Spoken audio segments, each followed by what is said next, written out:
Welcome to my chapter from the book Neurodivergent Education and Lifelong Learning.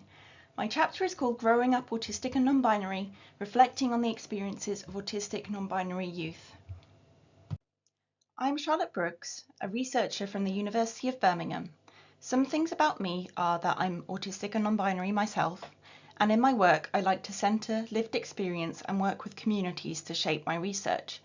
My PhD research explores the intersection of gender diversity and autism, specifically on ways of facilitating inclusion in secondary schools for autistic non-binary young people. Through my work, I aim to influence gender-affirming and neurodiversity positive approaches in school.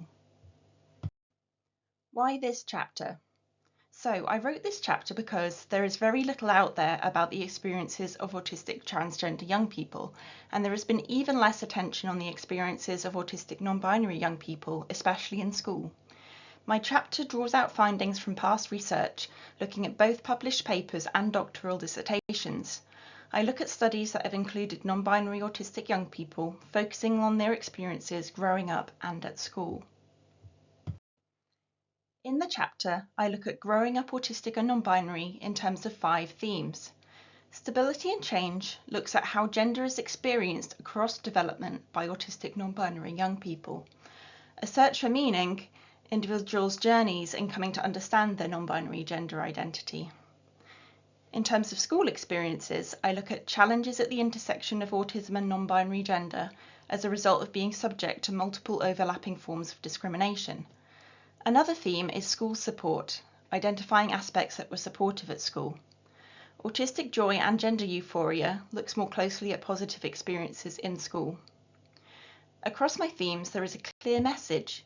Non-binary autistic young people have unique experiences that may not be captured in research that looks only at one part of their identity. We really need some more research about their school experiences if we want to know how to better support them. My PhD research is building on the findings from my literature review by focusing on autistic non-binary school experiences.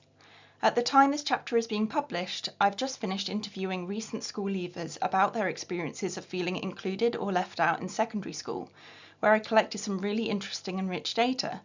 I'm now starting recruitment for my second phase of research, which was informed by the views of participants in my first phase. For this second phase, I will be asking secondary teachers about their experiences supporting this group before bringing together findings from both stakeholder groups. Thank you for listening. I hope you enjoy the chapter. You can follow me in my research below or email me if you have any questions or would like to connect.